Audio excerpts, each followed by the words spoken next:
Not so long ago, in the mysterious land of the internet, a fledgling podcast was reviewing a movie.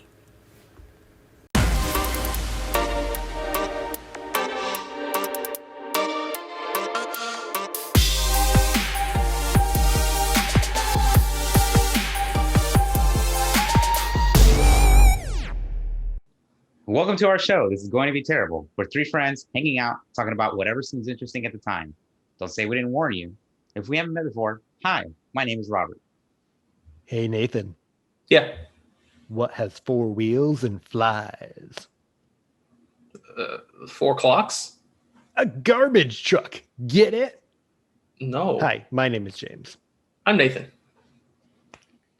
Today, we'll be looking at We Are Terrible! 1, 2, 3, 4.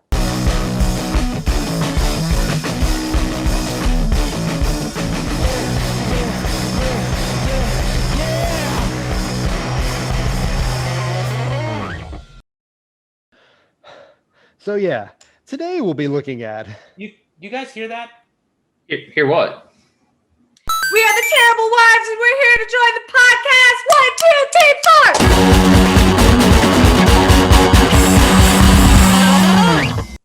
Welcome to the show, ladies. Yes, this is exciting. But we gotta say, you ladies aren't terrible.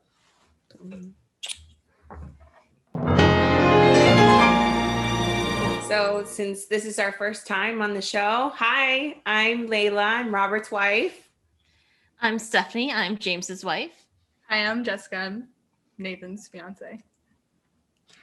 Today we'll be looking back at the geek-centric action romantic comedy from 2010, Scott Pilgrim vs. the World, being that it is Valentine's Day.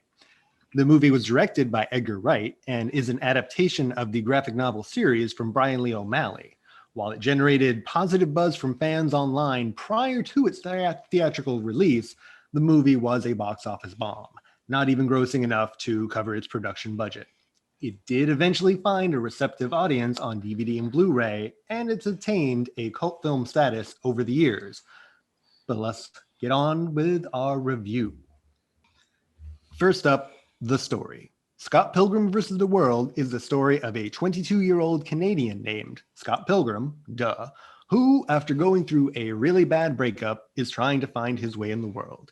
He eventually starts dating new girl in town, Ramona Flowers, who unfortunately comes with extremely heavy baggage in the form of 7 evil exes, all of whom Scott must defeat before he and Ramona can ride off into the sunset. The film is an adaptation of the 6-part graphic novel series by Brian Lee O'Malley, and it's pretty much a pitch-perfect adaptation, at least for the first few volumes. The movie devotes its opening half hour to covering the events of the first volume, leaving the remaining 90 minutes to try and fit in the rest. In addition, the movie was filmed in 2009, while the final volume of the graphic novel was not released until July of 2010, so the filmmakers only had the brief notes from O'Malley to use in order to make their own finale for the film.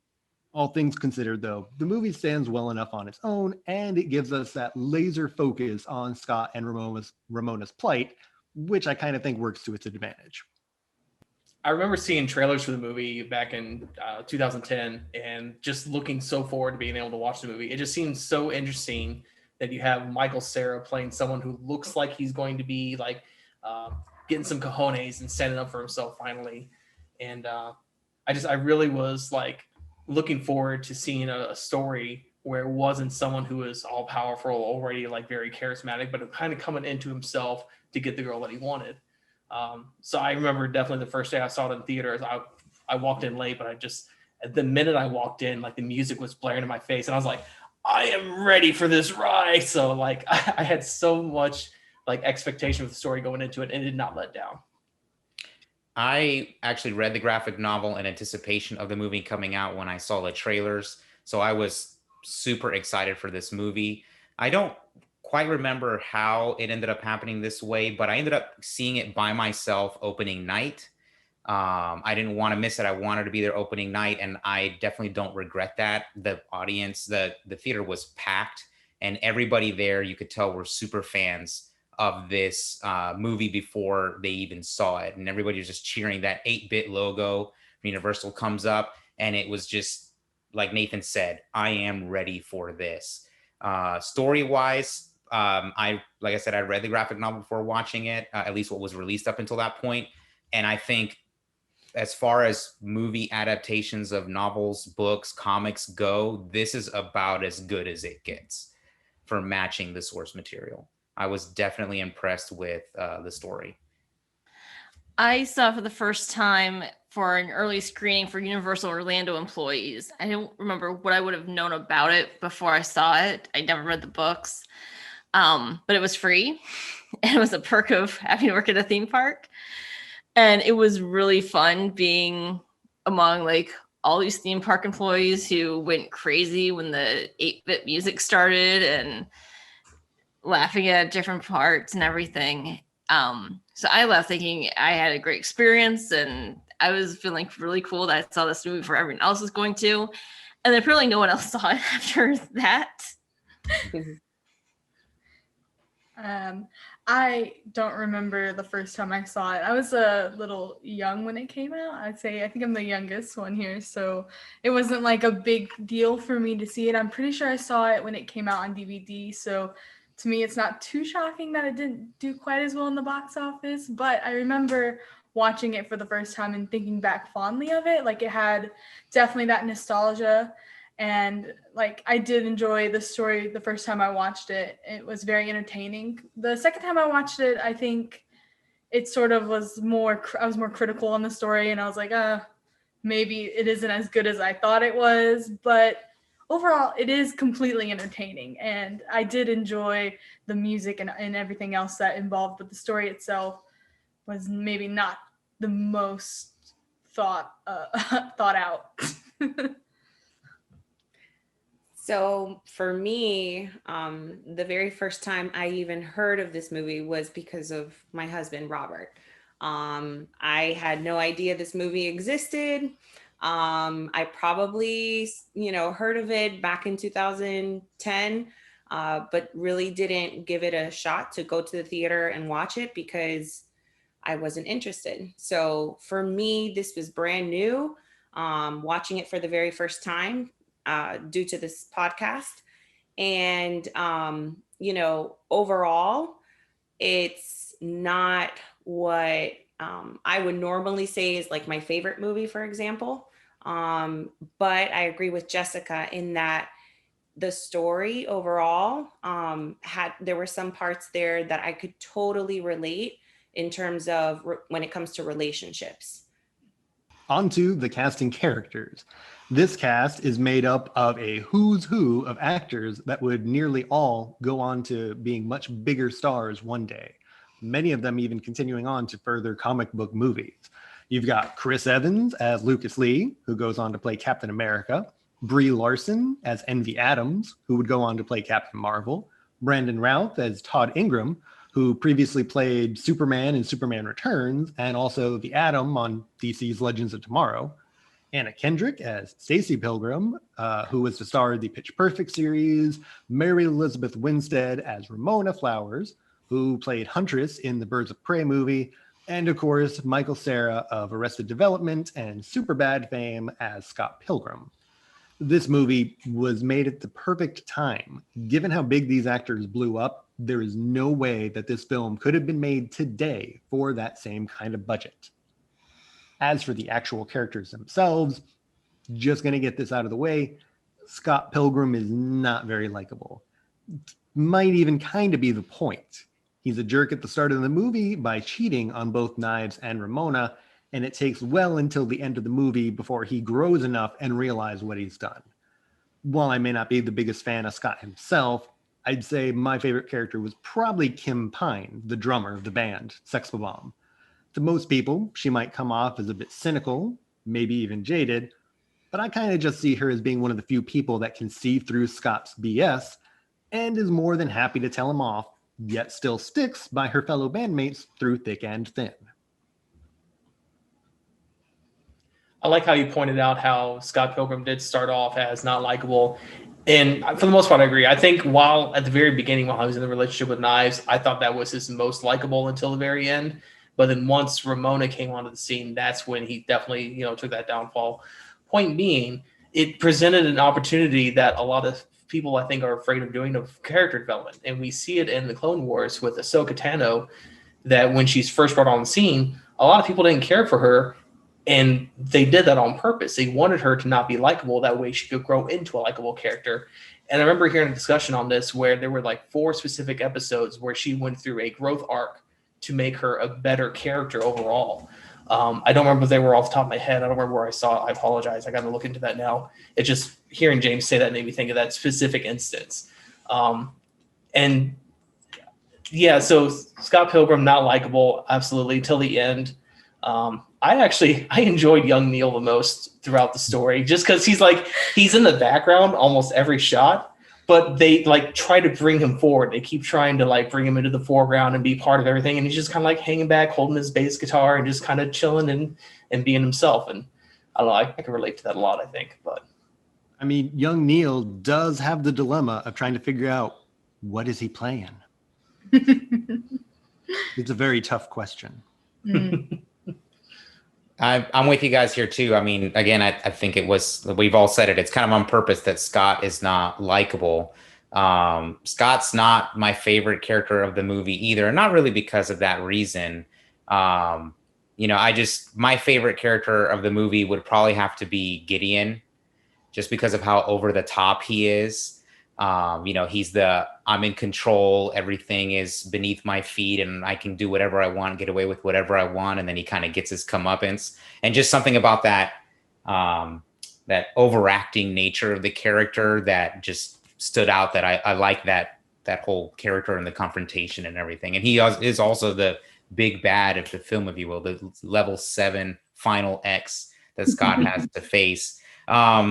But honestly, I really like all the characters in the movie. I think they all have their role to play in Scott's development. I think that's one of my favorite things about the movies. It doesn't waste a single character that has significant on-screen time. It doesn't waste any of them. They all have their purpose to drive Scott's character development. And that's why I think the movie works so well, is it doesn't waste any of these people. And I do like that, going back and watching this now, knowing that all these people became all these big name actors, is seeing them before that happened and just being like, wow, like that guy goes on to be Captain America, and oh, that's Captain Marvel, and things you never would have expected when you first saw this movie. it's like we got into an argument because I didn't realize it was Chris Evans playing Bad Boy number 2. And I kept saying, no, it's great value, Chris Evans. It's not him. And she pulled up IMDb. No, see, it is Chris Evans. I'm like, oh, I'm wrong. Okay. Nathan, do you know what a battle droid is? No. Is it a droid of some sort? That goes into battle. Say. Oh.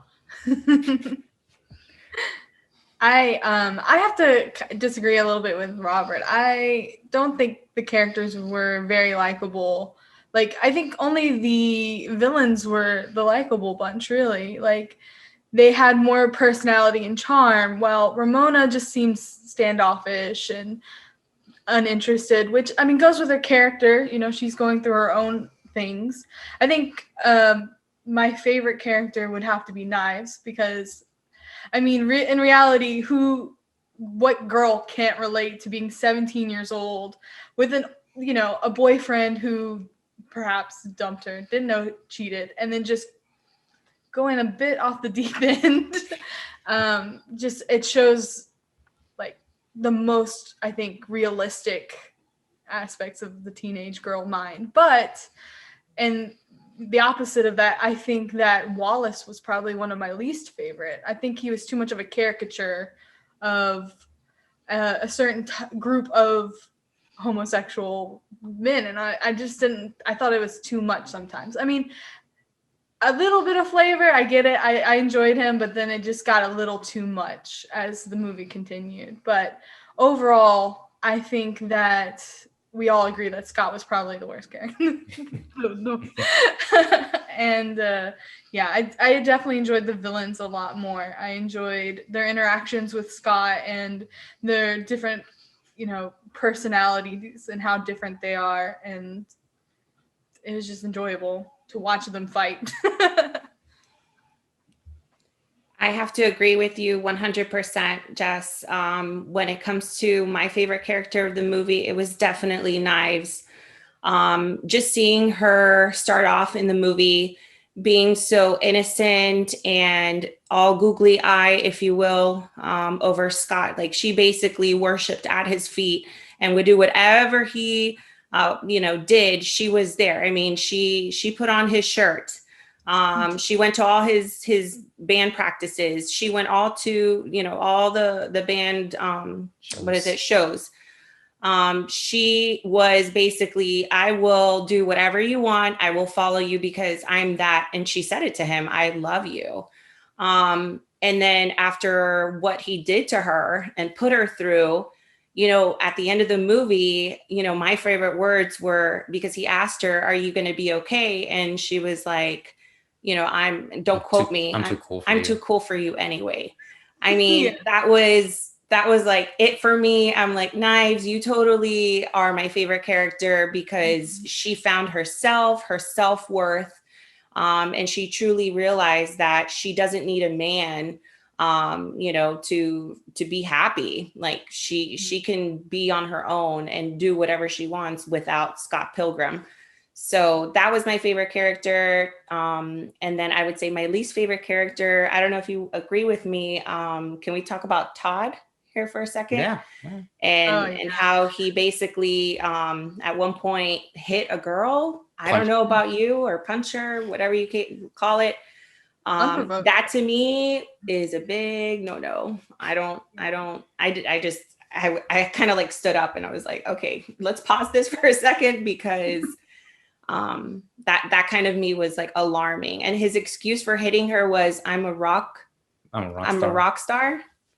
Yeah. That tracks. Your least favorite character is the one that punched your favorite character in the face. I also want to add to that, he didn't just punch a girl, he punched an underage girl. That's what I was a minor, and that minor was also female. So Todd is batting 1,000 in the evil category. 100%. Not as a defense against Mr. Ingram here, but as a result of having to cut stuff from the comics. If I remember, it wasn't him that threw the punch in the comics. It was actually the drummer of the band, who was part cyborg, and was the one that punched the highlights out of the hair. But at the same time, Todd Ingram was also cheating on Envy with said robot drummer girl. So again, not in his defense, but he's still not great. Yeah. Well, I also really liked Knives, and just watching it this time, I don't remember paying a whole lot of attention to her relationship with Scott the first time I watched it, but this time, like, I'm in my 30s and like taking very careful note of like just what the age difference is. And I kind of appreciate that they show from the beginning that Scott is such a lousy boyfriend, even if he was the right age for her, and that it really is like he's dating her because he doesn't want to grow up. It doesn't have anything to do with her. It doesn't have anything to do with like she's so mature for her age or anything that teenage girls sometimes get fed from older men. It's very clear cut that this is not a relationship to aspire to on either side. I think overall we all agree that the movie should actually have been named Knives and not Scott. Knives Chow versus an absolutely horrible person. Yeah. Now, the tour de force for your ears, the music. So the music in this movie is incredible. We've got a bunch of various alt rock and indie rock bands, a lot of them from Canada, because that's where Brian Lee O'Malley is from. And the film score by Nigel Godrich, it just manages to kind of all easily match the frenetic energy of the rest of the movie. Being that one of the main plots of this film is that Scott Pilgrim is in a band, the filmmakers went to great lengths to have these fictional bands presented feel real. The actors were all taught to play their instruments, the main exception being, I believe, Michael Cera already knew how to play bass, so he kind of had to dumb himself down to everybody else to get at their level. And they brought in actual bands and musicians to help develop each of the fake bands' individual sounds. And they're all distinct and unique. On top of all this, you've got the various video game sound effects kind of sprinkled throughout. It definitely makes it one of my kind of favorite soundtracks to have on in the background while my mind is on autopilot at work. The music is just fantastic in this movie. The band Sex Bob-omb, their music was composed by the lead singer and guitarist for Beck, I believe. And Beck doesn't have it's not like in the top of my list of favorite artists, but he nailed the sound of this band so well. I love the sound of Sex Bob-omb in the movie. And I mean, throughout, just this is right where it's at for me. This alt rock is like my jam all day, every day. So the music in this movie just was hitting me right where I needed it to all the time. And yeah, being a part of video gaming geek culture, hearing all of those little sound effects throughout, especially in the beginning with all the Zelda sound effects, was just great to hear. Just made me nostalgic for those, wanting to play those games all over again. I don't think that there was a single bit of this movie where the music didn't land for me. Like, it was perfect from beginning to end. It is one of my favorite soundtracks to listen to. Even I have to say, like, as someone who loves all variety of music, Scott Pilgrim's soundtrack has a special place in my heart. And I think one of my favorite songs is actually the Clash of Demon Heads, debut of the movie, and it's one of my favorite songs. I still listen to it to this day, and it just sucks because I don't like those band members. We just talked about Todd. Don't like them, but they have good music, they have good sound, and it was just something that was so iconic and so good to listen to. It was just like you forget for a second that this is the villains. Like, we shouldn't be rooting for them to win, but we are. And hey, they actually had Brie Larson do her own singing for it as Envy Adams, because I guess she briefly had a premiere as a career as a pop star or something. I'm not entirely sure. I think I might actually have a CD of hers from Goodwill that I keep meaning to listen to check it out sometime. Apparently it was a thing. Mm-hmm. I didn't know that at all. Next, the visuals. This movie, beautiful. It's colorful. It's the perfect example of a comic book movie brought to life.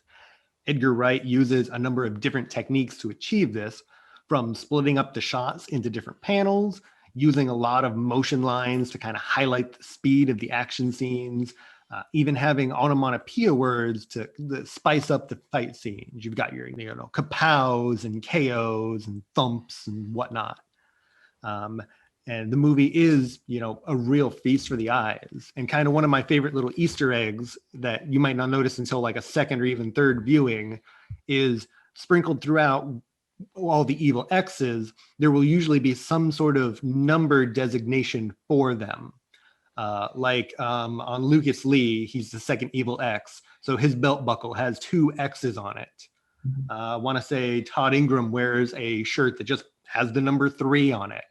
The building that they go to fight Roxy in has the number 4 on it, just all throughout it. There's a lot of these like number references or X's all about, and it's kind of cool. I've read that Edgar Wright thought about this movie as a musical with fights instead of songs. And so like a musical, they have all these different like genres of devices in there, from the Bollywood musical number to having the Seinfeld music come in, and it works. Same as in a musical, you can have a Western style number and then the Elvis style number in the same show. I agree. I think the visuals were definitely really spot on for the movie, especially it being akin to the comic book scene mixed with the video game. It was just with Battle of the Bands. It was like so many different things, but they meshed so well together, and it was always a pleasure visually to watch it. I think one of my least favorite scenes was probably the Battle of the Bands when they're fighting the twin BJs. That wasn't necessarily my favorite visuals. I thought that fight was kind of lame compared to the other ones, but overall it was just spot on every time. You know, the choreography of each of the villain fights were very awesome. Gideon's fight was very iconic. The life up, being able to kind of rewind, go back through it, and it was so good to rewatch, just visually. And harkening back on the whole, as Stephanie said, with it being a musical about fight scenes, I really enjoyed the choreography, just the choreography itself, minus the like added in post edited visuals they did to make it feel more like a comic book. I enjoyed watching their motions as they were using all their different weapons or the different fighting styles, especially Gideon. I think his was the funnest to watch because he's using like a curved katana sort of blade, and his motions are just fluid. It's like, you know, soft butter on a warm skillet watching him fight Scott, and then knives and the both of them together. And the only real fight I had a problem with weapons wise was between Roxy and Ramona with the hammer and then the whip thing she had. That hammer looked very heavy and she was moving around like nothing, which I think was supposed to portray her strength, but it looked really fake to me. It looked like she just had a very light hammer. They wanted to make it look more realistic. She should have had the hammer part grounded as she's using the other lighter end to move around to deflect the faster weapon. But again, that's the only thing I could think of to critique on their choreography through all the fights. So that's pretty impressive to think that there's only one nitpick I have throughout a 2-hour movie for that it's all about fighting. So I have to step in here for a second and kind of disagree with you, Nathan, just a little bit. And I mentioned it to Robert. I was kind of disappointed with the visuals, especially when it came to some of these fight scenes when he was fighting against the castle scene. Yeah, and it's fighting against Chris Evans. He's fighting number 2. He's fighting Evil X number 2. Literally, Chris Evans swung him around and around until he flew him off into a castle on the set. And he didn't walk. I mean, he got up without a scratch or, you know, kind of limping like you would normally see in another, you know, action or type of comic superhero movie. So I was kind of disappointed that he wasn't at least limping for at least a couple seconds, you know, and then just shake it off and then move forward. I can respect that. The visuals in this movie are just fantastic, in my opinion. I don't know. I agree with Jessica that the fight with the twins is probably the moment where the visuals don't land like they do literally everywhere else in this movie. All kinds of homages to video game and geek culture, where Scott's sword is flamed, but it's pixelated. Really neat details like that. The bad guys exploding into coins, you know, and then, but more than just the visual spectacle of the movie was all of the visual homages it paid to the graphic novel. There are a lot of shots and a lot of scenes that are basically ripped right from the pages.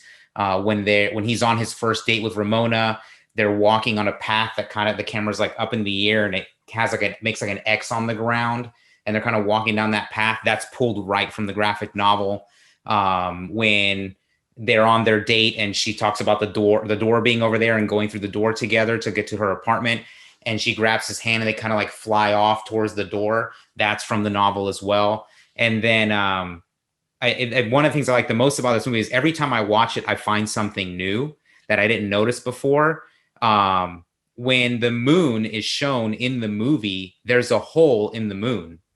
And if you recall in her story about Todd, he punched a hole in the moon for her. Yeah. In the graphic novel, they punch a second hole in the moon. But I thought that it was neat that they tell this story. It's in the graphic novel. And when they show the moon, you can see a hole in it. Just that attention to detail just goes to show how amazing Edgar Wright is when it comes to visuals. All right. Wrapping this all up now. Final thoughts. I love this movie.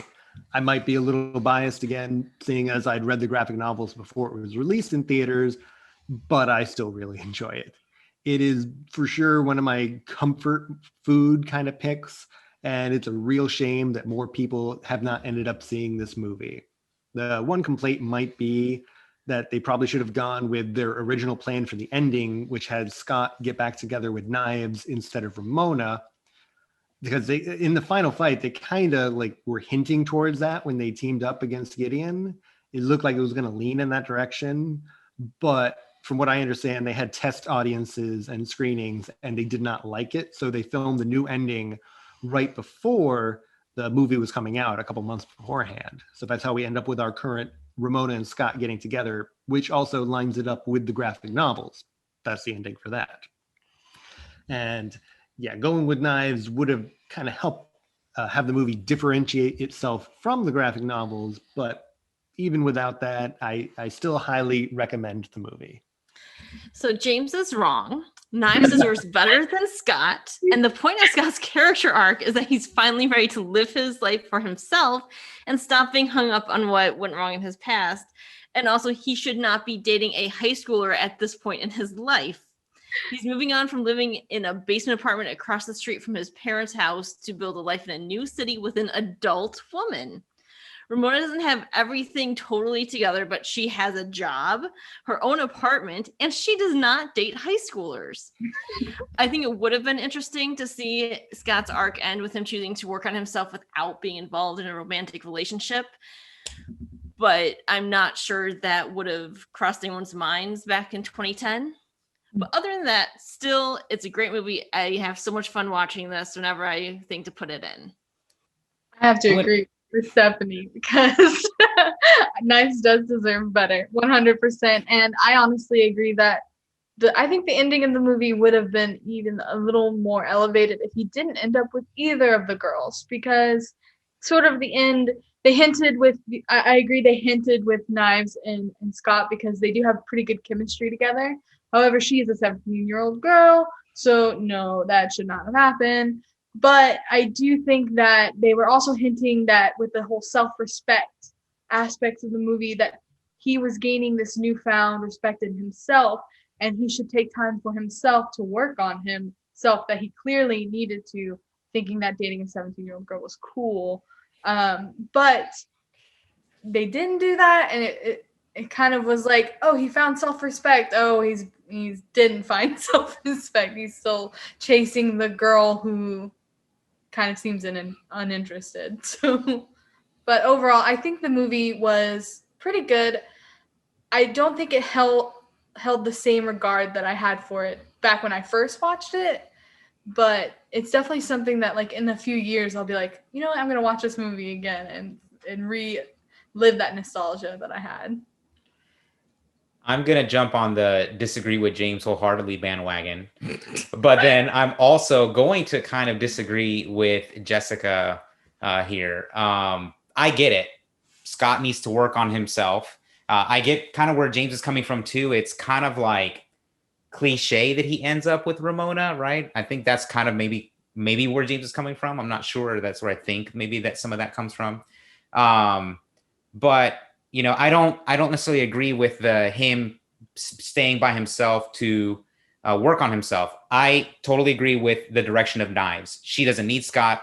She's 17 years old. She's going to be dating some guy that's, you know, outside of her age range.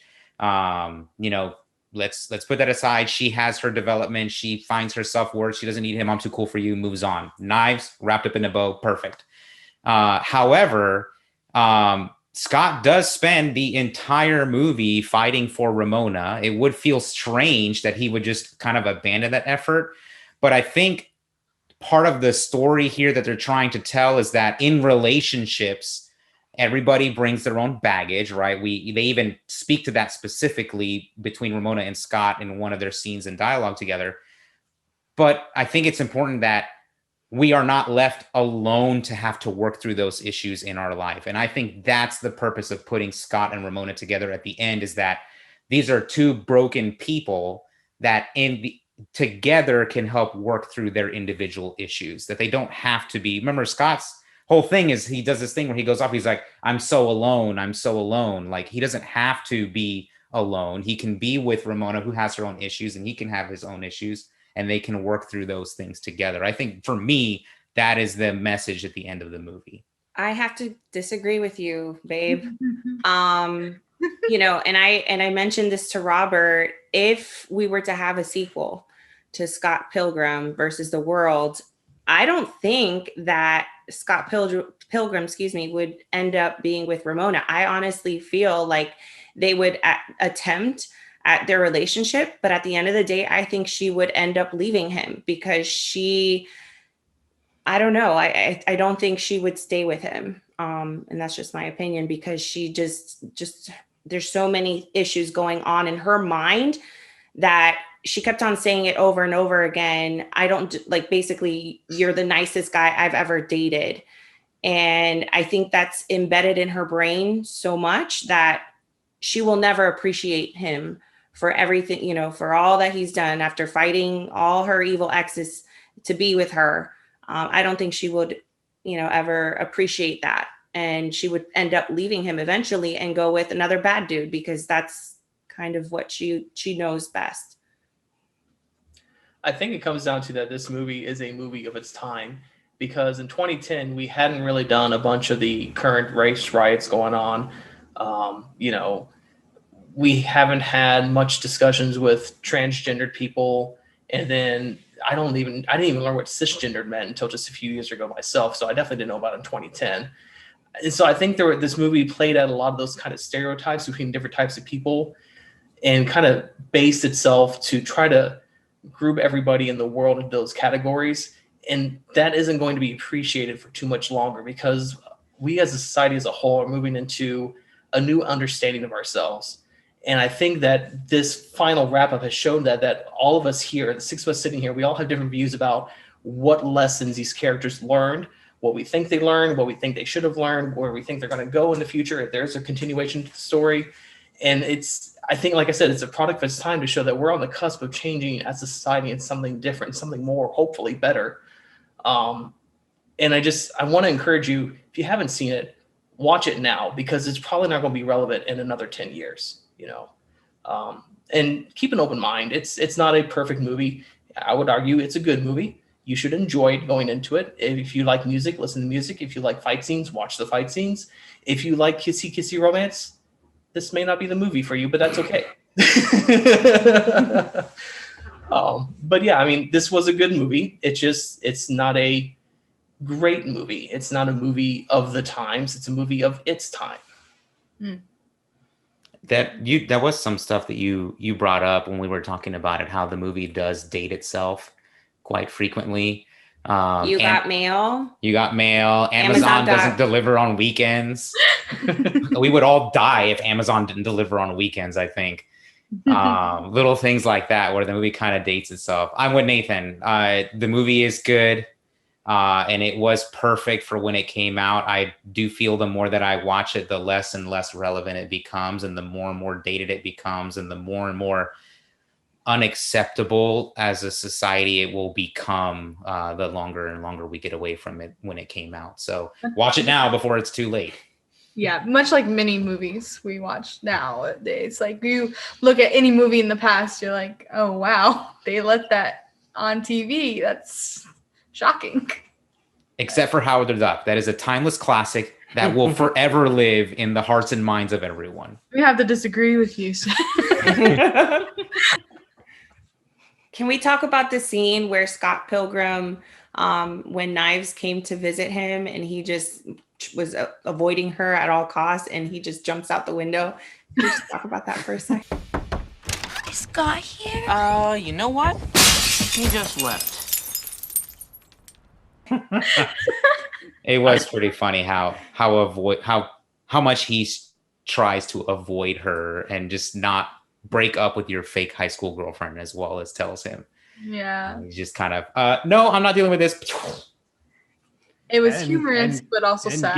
Given Edgar Wright's strict adherence to wanting as much as it to be as practical and physical effects as possible, a guy did jump through that window. Not Michael. Well, he said a guy, so. Yeah, I know. All right. Well, now we're going to move on to our terrible times segment where we share something we've either been watching recently or maybe just something interesting we found, just kind of whatever. So in Stephanie and I's case, we're going to talk briefly about the Goes Wrong show. We watched it on Amazon Prime, but I believe it's also a BBC production, so you'll probably be able to find it elsewhere if need be. It's a really funny show. I want to say the episodes were like half an hour-ish. Yeah, in around length. that. They basically are performing this play in front of a live studio audience, so they still do some camera tricks and stuff, and things go wrong. So there's a lot of slapstick. There's a lot of just, I don't know. It's hard to explain it. Physical comedy. Well, that's slapstick. True. That's true. I already said that. Just a lot of things with the actors messing up, and it's all scripted on wrong, but it's really funny. We both really enjoyed it, and we went through all 6 episodes really quickly. Yeah, it's a real quick watch. So if you have access to it, we'd say go ahead and give it a go. I still got to push WandaVision. It is just absolutely fantastic. These last 2 episodes are just opening up the MCU in ways that we could not have imagined. And it's still extremely mysterious. The show has kind of turned from its charming sitcom motif into now becoming darker and more mysterious. And it's great. It is awesome TV. You need to check out WandaVision. We've been watching a lot of cooking stuff on YouTube the past month or so. And just this morning, actually, I came across a YouTube channel called Aaron and Claire, and it's a Korean couple. Their accents are heavy, but they include subtitles where necessary, so appreciate that. And it's just the husband going through cooking all these dishes, and he does like 5 dishes per episode, showing like easy and then more advanced, and then like this is restaurant quality that he used to make at the restaurant he used to work at. And the fun thing about it is just the dynamic between the husband and the wife, because the wife is trying all the dishes that he prepares, and she is just the cutest thing, talking about how delicious it is, or, oh, this is good, but this one you made the other day was actually better, and why would you even give me this without green onions? Where's the green onions? You know, it's so entertaining to watch them. Again, Aaron and Claire on YouTube, their dynamic is great, and the dishes they prepare look fantastic. Absolutely. And I mean, I have a love of East Asian culture, and let me just say I love food as well, if you couldn't tell that I love food. But so learning how to cook in a style that's different from my own, which is not very advanced, but it's always such a pleasure. But just the dynamic of the husband working really hard to please YouTube and his wife, and it's such a nice thing. And at the end there's always this scene where she's washing the dishes after, so it's like, yeah, he's cooking for her, but also she comes in and helps clean up after. Aaron and Claire, coming soon. Thanks for joining us this week on our review of Scott Pilgrim vs. the World. We'd like to know what you thought. Be sure to share that in the comments. You can also share your thoughts on our Facebook page. Just search for This Is Going to Be a Terrible Podcast. Be sure to like and subscribe, and we'll catch you in the next one. Bye. Bye. Later. Be good to each other out there. Bye-bye.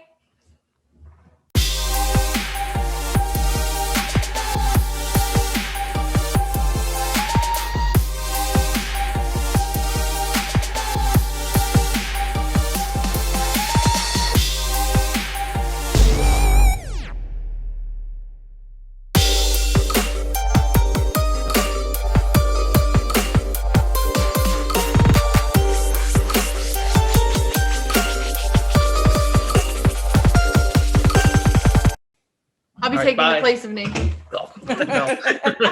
It's an improvement, a huge improvement. Yeah, look, it's basically Nathan. It's Nathan with eyeliner. Legos. Oh, that's funny. That's funny. Robert. There's our blooper reel. Yeah, beautiful, beautiful. It's Robert. Hi, I'm Robert. You do this, you do that, you do this, you do that. Okay, Stephanie, you need to come back and be me, apparently.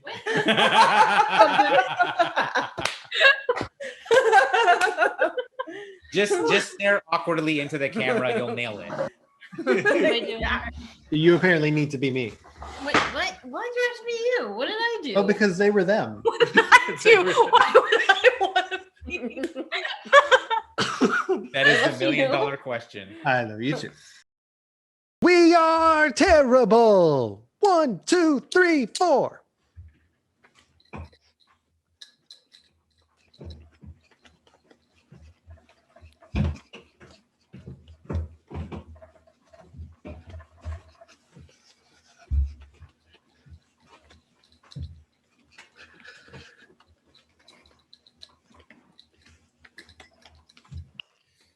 You all can stop. This is the longest 10 seconds of my life. I was shaking a freaking jar of mayonnaise. And we're not even referencing in the episode, are we?